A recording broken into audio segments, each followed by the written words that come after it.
हरे कृष्ण। तो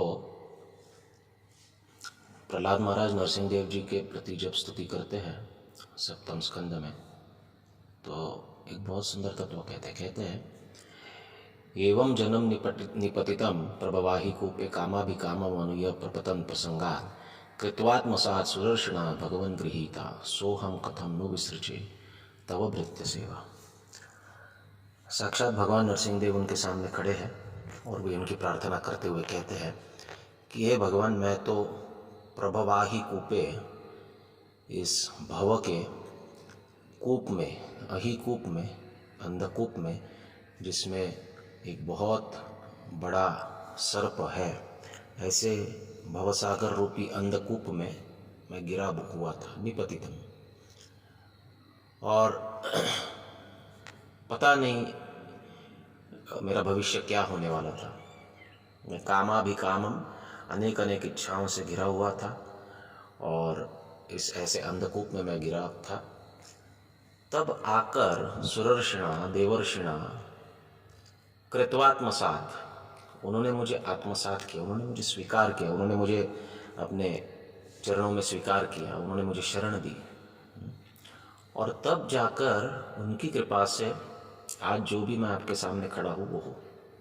तो कहते हैं सोहम कथम नु विसृजे तव भृत्य सेवा, तो मैं उनकी सेवा को कैसे त्याग कर सकता हूँ। साक्षात भगवान सामने खड़े हैं और भगवान खड़े हैं, वो प्रहलाद महाराज प्रार्थना भी कर रहे हैं। कितनी सुंदर अवस्था है। जब भगवान ऐसे नहीं कि जाते जाते प्रहलाद महाराज को दिख गए हैं, भगवान प्रहलाद महाराज की रक्षा करने के लिए स्वयं एक विचित्र रूप में आए। तो कोई कह सकता है कि साक्षात भगवान खड़े हैं, अब आपको क्या चाहिए प्रहलाद। देखिए, आपके भक्ति से प्रसन्न होकर भगवान आपके सामने आपकी रक्षा करने के लिए आए। तो प्रहलाद महाराज अगले श्लोक में कहते हैं मत प्राण रक्षणम अनंत पितुर्वधश्च मन्ये स्वभृत्य ऋषिवाक्यमृतम विदातुम खड्गम प्रगृह्य यद अवोचद असद विदित्सुस त्वाम ईश्वरो मदपरो अवतुकम हरामि। आप मेरे सामने खड़े हो, आपने मेरी रक्षा करने के लिए मेरे पिता का वध किया, परंतु मैं ये मानता हूं इस विचित्र रूप का धारण करने का आपका जो प्रयोजन है वो मेरी भक्ति नहीं है।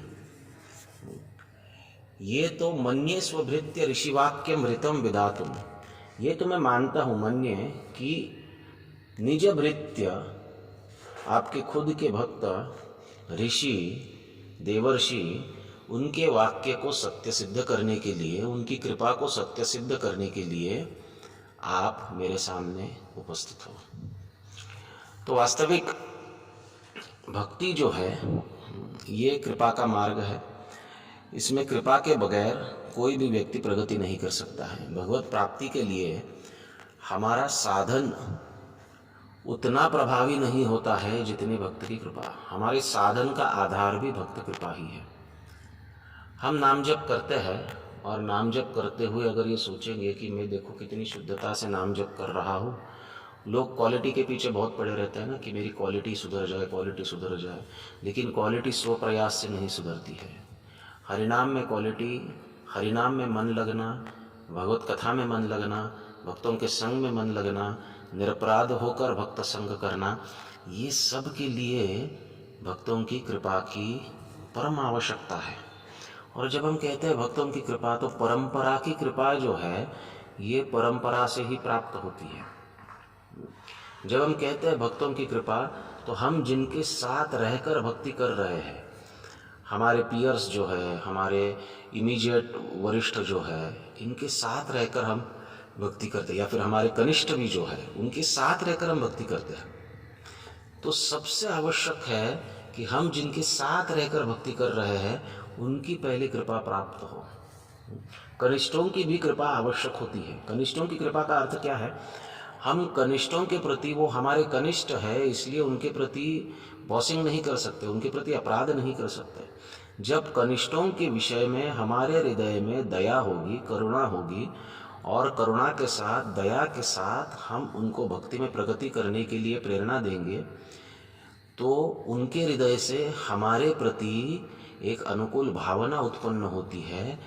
उसे भी भगवान कृपा के रूप में देखकर उस कृपा को एनकैश करते। जैसे आपको किसी को पैसा ट्रांसफ़र करना है, अभी तो इलेक्ट्रॉनिक ट्रांसफ़र्स आ गए हैं, लेकिन पहले अभी भी चेक चलते हैं वैसे, तो किसी ने आपको चेक दे दिया, कोई दूसरे शहर में है या आपके शहर में नहीं है, दूसरे कई स्थान पर है, उसने आपको चेक दे दिया। अब वो चेक वास्तव में कोई कैश नहीं है, लेकिन वो चेक प्रमाण है इस बात का कि उस व्यक्ति से आपको इतना रकम जो है वो मिलने के लिए बाध्य है। अब वो चेक जब आप बैंक में प्रेजेंट करते हो तो वो चेक के बदले में बैंक आपके खाते में रकम जमा करती है, उस चेक को इनकैश करती है। तो वास्तविक रकम जो है वो करेंसी के रूप में आपके अकाउंट में आ रही है, लेकिन उसके लिए वो चेक होना तो आवश्यक है। आप बैंक में जाकर कहोगे कि भाई देखो ये व्यक्ति ने मुझे इतना इतना पैसा देना है, आप उसके खाते से काट कर मेरे खाते में जमा करो, तो बैंक ऐसा नहीं कर सकती है।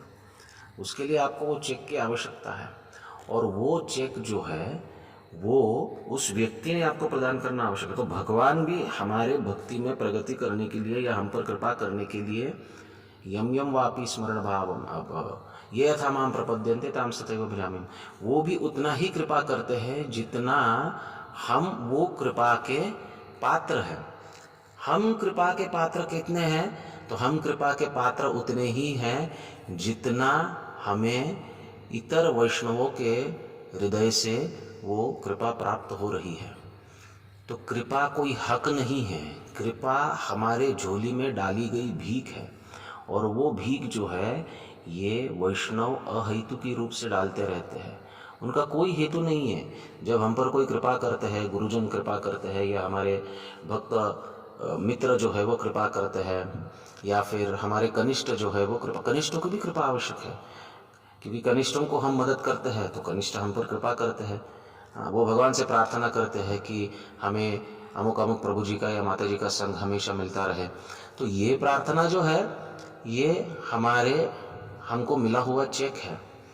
जब हम मित्रों के साथ उचित व्यवहार करते हैं, मित्र यानी पीयर्स, हमारे समान भक्त जो है उनके साथ उचित व्यवहार करते हैं, उनको भक्ति में मदद करते हैं, तो वो भी हमें भक्ति में मदद करते हैं।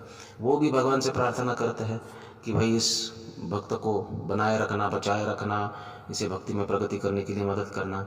और जब वरिष्ठों की कृपा हमें प्राप्त होती है, वरिष्ठों से दी गई सेवा को हम करते हैं, उस सेवा के द्वारा कृपा को प्राप्त करते हैं, तो इन सभी कृपा का जो मूल्यमापन है, इसी से हम गुरु की कृपा प्राप्त करते हैं। और गुरु की कृपा प्राप्त होती है तो परंपरा की कृपा प्राप्त होती है, परंपरा की कृपा प्राप्त होती है तो भगवान के पास हम पर कृपा करने के बजाय और कोई पर्याय बचता नहीं है। किसी व्यक्ति के ऊपर भक्त की कृपा हो जाए ना, तो भगवान की कृपा हो ना हो, भगवान चाहे ना चाहे उन्हें कृपा करनी ही होगी। इसलिए साधन करते समय ये अवश्य ध्यान देना चाहिए कि हम जिनके साथ भक्ति कर रहे हैं उन भक्तों की कृपा प्राप्त होना बहुत आवश्यक है। कनिष्ठों से भी प्रार्थना करनी चाहिए, प्रभु हमारे लिए प्रार्थना करो, कृपा करो। अब हम कनिष्ठों को अगर भक्ति में प्रगति करने के लिए मदद करते तो उनसे कोई फीस तो नहीं लेते ना। तो हमारी फ़ीस क्या है? हमारी फ़ीस यही है कि वो हमारे लिए प्रार्थना करें, वो हमारे ऊपर कृपा करें। हमारे मित्र जो है उनको हम समय देते हैं तो वो हम पर कृपा करें। हमारे वरिष्ठ जो है वो हम उनकी बात मानकर उनकी सेवा करते हैं या उनके कहे गए निर्देशों का पालन करते हैं तो वो हम पर कृपा करें। वो भगवान के प्रति, भगवान के चरणों में हमारे लिए प्रार्थना करें। यही भक्ति में जो है यही करेंसी चलती है, यही आदान प्रदान होता है। यहाँ पर अन्य कोई गिव एंड टेक नहीं है, अन्य कोई करेंसी नहीं चलती। यहाँ पर निरपेक्ष भाव का अर्थ क्या है कि अन्य किसी भौतिक वस्तु का या भौतिक मुबदले का कोई अपेक्षा नहीं है। यहाँ पर केवल और केवल कृपा, इसकी ही अपेक्षा है। निरपेक्ष का अर्थ ये नहीं है कि बिना किसी अपेक्षा के, अपेक्षा है कृपा की। कृपा मिलती रहे, करुणा मिलती रहे, दया मिलती रहे सभी प्रकार के भक्तों से, चाहे वो कनिष्ठ हो, मध्यम हो या फिर हमसे उत्तम हो। ऐसे भक्तों से कृपा मिलती रहे और कनिष्ठों के प्रति दया होनी चाहिए, समान भक्तों के प्रति या मध्यम भक्तों के प्रति मैत्री होनी चाहिए और वरिष्ठों के प्रति आदर का भाव होना चाहिए, अनुज्ञा पालन करने का भाव होना चाहिए। जब ये भाव हम हमारे मन में रखते हुए सेवा करते हैं, देखो मुख्य क्या है सेवा करना, क्योंकि भक्ति का अर्थ ही है सेवा। अनुकूल्येन कृष्ण अनुशीलनम, अनुशीलनम का अर्थ क्या है? सेवा। उसी को भक्ति कहा गया है। सेवा कैसी होनी चाहिए? अनुकूल होनी चाहिए, और अनुकूल होते होते सेवा ज्ञान और कर्म से अनावृत्त होनी चाहिए। कर्म का अर्थ है किसी फल की अपेक्षा, ज्ञान का अर्थ है मोक्ष की अपेक्षा। मोक्ष की और फल की अपेक्षा न रखते हुए केवल और केवल कृपा की अपेक्षा करते हुए अगर हम अनुशीलन करेंगे जो भगवान के प्रति, भक्तों के प्रति, भक्ति के प्रति अनुकूल है, ये अनुशीलन, ये कर्म या फिर ये कार्य ही भक्ति है। सेवनम, सेवा ही भक्ति है। सेवनम भक्तिर उत्तमा, यही उत्तम भक्ति है। तो इस उत्तम भक्ति को जब हम करेंगे तो भगवान की कृपा प्राप्त होगी। भगवान की कृपा प्राप्त होगी तो ही हम भक्ति में प्रगति कर सकते हैं। अन्यथा नाम लेने की जो शक्ति है वो भी धीरे धीरे क्षीण हो जाती है। तो इसलिए अगर नाम लेते रहना है तो भक्तों के चरणों में हर रोज सुबह उठकर जब हम नाम जप करना चालू करते हैं उससे पहले भक्तों के चरणों में सर पटक पटक कर उनसे कृपा याचना करनी चाहिए और उनसे प्रार्थना करनी चाहिए। वांछा कल्पतरुभ्यश्च कृपा सिंधुभ्य एव च पतितानां पावनेभ्यो वैष्णवेभ्यो नमो नमः, क्योंकि वो हर इच्छा को पूर्ण करने वाले हैं। वो कल्पतरु की तरह है। जिस प्रकार कल्पतरु हर इच्छा को पूर्ण करता है उसी प्रकार वैष्णव हर इच्छा को पूर्ण करता है, और भगवान के भक्ति में प्रगति करने की इच्छा को तो वो तत्परता से पूर्ण करता है। इसलिए वैष्णव की कृपा प्राप्त करना और प्राप्त करते करते भजन करना। भजन करना जरूरी है, ऐसे नहीं कि भजन छोड़ दें। भजन करना जरूरी है। कृपा का जो इनकैशमेंट है, उस चेक का इनकैशमेंट करेंसी के रूप में आएगा। तो ऐसे नहीं कि केवल चेक भर दे और चेक बाउंस हो जाए, नहीं, या फिर चेक भर दे, पैसा हमारे अकाउंट में आ जाए और हम उस पैसे को यूटिलाइज ही न करें। तो कृपा का यूटिलाइजेशन जो है साधना में प्रगति करने के लिए है, लेकिन ये दोनों आवश्यक है। कृपा भी आवश्यक है और प्रयास भी आवश्यक है। यही दामोदर लीला में भगवान हमको कहते हैं, 2 उंगली रस्सी जब छोटी पड़ जाती है तो प्रयास भी आवश्यक है और कृपा भी आवश्यक है। प्रयास है हमारी साधना और कृपा है भक्त की कृपा, भगवान की कृपा।